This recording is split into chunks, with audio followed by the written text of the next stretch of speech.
Alright, guys, so I'm going to be talking about just simply my experience with stretching and with foam rolling. I mean, you could look up like the studies done on these things, right? Because there are plenty, Jeff Nippert has done plenty of videos on these sorts of things. A lot of just articles and videos online as to the actual studies, right? But since like you know that and I know that, I'm just gonna tell you my direct experience with these things, okay? Like you already have the knowledge. Let me tell you what happens when you incorporate the knowledge, okay? Look, before I started stretching, I was always getting little ticks, little nicks everywhere. Like my lower back was always tweaked. My fucking neck was just always fucked up. I just felt like my fucking jaws were always so tight. You know, my biceps were always tight. My shoulders, my pecs. I had a fucking shoulder impingement. You know, as you guys probably saw in my last video, I had a shoulder impingement for the longest time, and I couldn't like, if I moved my shoulder like that, right, just literally like that, I would hear like this little fucking pop. The pop is still there, but I'm actually working on my shoulder. I'm working on like scapular retraction now to get my shoulder back into place because for the longest time since I started strength training when I was like 14, I think I was 13, 14, something of like between that range, I would always like go on the fucking you know, the pec thing, the pec fly machine, and like I just hear these cracks and like I couldn't even do it. Just my left shoulder was always fucked. Always. And my right knee too. They were never fine. They always hurt. Now see what helped with those two serious injuries that plagued me for years was two things. Three things. Yeah, I was about to say four things, but there are actually three things now. One is foam rolling. And I'm going to show you guys how to foam roll your shoulder and your neck. Your neck is going to seriously help your shoulder. For me, when I foam roll my neck or I foam roll my shoulder, some of the pain in my neck goes away and vice versa, man. Foam rolling, stretching, and actual strengthening of the muscle, right? See, I only started out with this whole mobility journey of mine with only stretching. All I do every day for at least 15, 20 minutes, I'd stretch. As soon as I woke up, I'd do the splits, I'd brush my teeth, wash my face, drink some water, get a coffee in, splits, you know, like sitting down like that, stretching out my hammies, stretching out my glutes, and then I'd like do this, to stretch out my biceps and my wrists and whatnot. That helped for a while, but it wasn't complete. That's all I was doing. And for the longest time, it kind of worked, okay? It kind of worked because like I was like, oh, like these injuries are just getting out of hand. I need something that's going to prevent me from getting injured. Stretching was the only thing I knew. So what I do, I did stretching. I stretched a lot. But see, the problem with stretching is that if you're a strength athlete, if you're looking for strength and power, which is probably like what every athlete is looking for me, from a physical standpoint, I felt like I was too relaxed. I was just too stretched out. Quite literally. I mean this literally. It's like back then I wasn't even strength training because I quit strength training for like 4 months, just to lose some muscle, which at the time wasn't a good idea. Anyway, I digress. So my muscles were just too stretched out. They were just too stretched. I didn't have any zing, any pizzazz. I was just slow. I was so slow back then I was boxing. So I was just slow. Like there's no explosiveness. And so what helped with that? Two things. One, surprisingly, was foam rolling. I bought a foam roller online for Amazon. I'm not gonna put the link in the bio. Just put it. Foam roller, okay, and you want to get the toothed one, okay? You don't want to get like a smooth foam roller. It helps, but like it's not gonna dig into your muscles, into your joints. It's not as good. Get a toothed fucking foam roller. That's all I'll say. Get a toothed. It's like $25. It's a great investment, and I've had it for almost a year. Perfect condition, Really, nothing happens to it. The fucking thing is indestructible. I've thrown it around. I've done everything to it. It just doesn't fucking break. Okay? You want to get a foam roller. It's very important that you get a foam roller because this foam roller, a lot of people only do foam rolling, and I was really surprised to find this out. They only do foam rolling for their bottom part of their body. Okay? Which is stupid because you can do foam rolling for your upper body. You can foam roll your bicep. You put the foam roll on the wall, you set it right here, and you foam roll your bicep. You foam roll your forearms. And if you really want to, like, if you have enough time, you set the foam roll right here, and you start foam rolling your shoulder, and it helps. It helps because it releases all those little fucking ticks and injuries and all the little shit in your muscle that's been accumulating from years or months or however long you've been fucking training. Of just stress. You've been stressing that muscle for so long, and now it actually gets to have this sweet, sweet release. Like, you know, it's like the muscle's having an orgasm. It's like, you know, just release after years of pressure. And like, see, the thing is with stretching is that there's nothing actually digging into the muscle. So foam rolling and stretching, they go hand in hand. See, what foam rolling does is that, I forget the term, I think it's like self-myofascial release or something like that. I hope I'm not saying that wrong, or myofibular release or something like that. And see, what that does is that it literally digs into the muscle, and there's like inflamed tissue from working out under the muscle, under the skin. And what the foam roller does is just it rolls it out. It rolls it out like a fucking, you guys ever seen dough? Like when you do this with dough, with one of those dough rollers, I don't know, like you roll out the dough, and that's what it does. All those little ticks and injuries, it just makes it even. And then what stretching does, it evens out the playing field. So now your muscles all relaxed and loosey-goosey from the foam rolling. What you're gonna do is you're gonna stretch it out.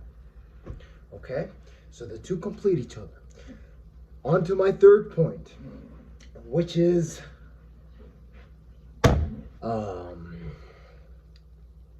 actually strengthening the muscle. Wow.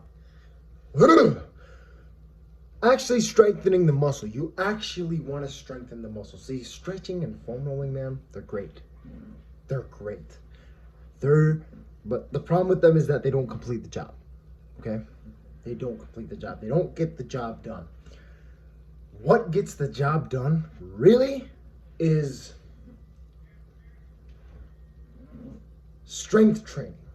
But I don't mean strength training isn't doing fucking deadlifts if you have a sore back or if your fucking back is weak. No. What I mean by that is little slow movements that are going to help you recover. For example, I think I spoke at the beginning of this video. I don't know if it was this video or another video, because I made like 3 videos. It's my 3rd video. About how stretching can... Yeah, it was this video. How stretching can indirectly make you weaker at strength training. What I meant by that was, if you stretch right before a workout, you're gonna get weaker because you're not gonna perform as well. And I don't mean stretch as in just like, you know, maybe a bit of mobility work beforehand for your shoulders to really get them fired up. I mean like actual stretches. And I experienced this. If you actually stretch, sit down, do like a 15-minute stretch session before you strength train, you're gonna get a bit weaker. It's actually been shown in studies. I think it makes you like 15% weaker during like the literal course of the workout. So you don't want to do that. You want to stretch during the day to get your muscles really fired up. You want to foam roll during the day, or maybe after your, like right after your workout. But during your workout, how do you warm up? That's the third thing, which I was just talking about, muscle, like, you know, activation sort of thing. What really helped me with my shoulder injury was this movement right here. It's called handcuffs. So you go right here, okay, put your shoulders right here, and you just do that, you do that like 60 times, all right? Your back delts and your scapula are gonna be fired up. They're gonna be primed. They're gonna wanna actually lift some heavy ass weights. And If you do that with like a pound on each hand, that is gonna fire these muscles up in ways you didn't know imaginable. That exercise, and this exercise right here, you grab, this isn't a dumbbell, but you grab a dumbbell, you sort of lean, and you really try to target this area right here. It's like, all right? You're gonna activate that muscle, because what happens with a lot of people is that they push a lot, but they don't pull enough for their muscles. So what happens is that they just get this horrible posture like this. So you wanna pull these muscles back here. The way I see it is like throwing a rope and just pulling them back. So it's like craning them back and making them stronger, getting better posture. Now I talked about my knee injury. What really helped with my injury in terms of strength training, not only with the stretching helped amazingly, but with my knee, what was really wrong was that I had 3 issues with my knee. One, I had a weak, like my right ACL was just overstretched. That's one. 2, my hips were weak as fuck. And 3, my hammies were weak as fuck. So what did I do? I did hip strengthening exercises. Let's see, what that's gonna be like is this right here. Sit down right here.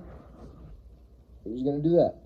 If you have bands, I suggest you wrap a band around that baby, and you just rep that bitch out. 30 reps, like it's gonna kill you. And then you wanna do maybe some inner work right here. And then you, vice versa. You know, you flip around and you do for the other 2 parts. You know, for your other knee and whatever. And then the last thing is not only hamstring curls, but like the guy, knees over toes guy, talks about this a lot, which is backwards walking on a treadmill while it's off on incline. Dude, that guy knows his shit. Shout out knees over toes guy. That guy literally saved my knees. You know, he knows his shit. I suggest you give him a follow. Knees over toes guy. Amazing work. And he has some athletic group called ATG, athletic group or something like that, or athletic training group. I follow them on Instagram. Great people.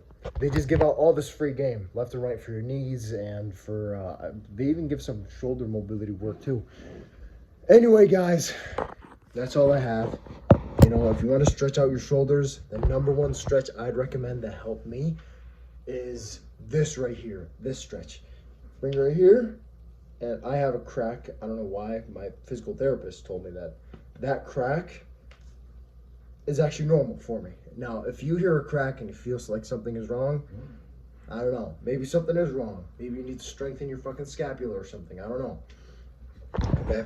So I'd say this right here, and then you bring this hand right there. And so it's like a self-fulfilling thing, and you just keep doing that. You bang those reps out. You bang as many seconds out as you can. Now, guys, this video has gone on for a long time. I'm exhausted. I have a lot of homework to do, so I'm gonna let you guys go. Oh, and last thing as well, get a fucking foam roller. Because I see you. You watching this video. You didn't get a foam roller yet, did you? Or you said you were going to, and you didn't. Get one. It's like 25 bucks. It's cheap as hell. I'm a broke college student. I got it. It's cheap, and it works wonders. That's all I got today for you fellas. And last thing I actually want to say, because I keep forgetting shit. This right here, this motherfucker right here is going to save your life. You can bicep roll with this thing on the wall. You can neck roll, you know, those little, you can like put it on the ridges of your neck and neck roll. You can put it on your crotch, on your groin, like not on your groin, but like around that area. If you feel any tightness in that area where a foam roller can't reach, it's just a great thing. Tennis balls, like $5. That's all I got for you today, fellas. I hope this video helps you guys. The 3 subjects that I touched on were stretching, foam rolling, and actual like small movements for small muscles. Strength training. I hope this video helped. I'm gonna go. Done!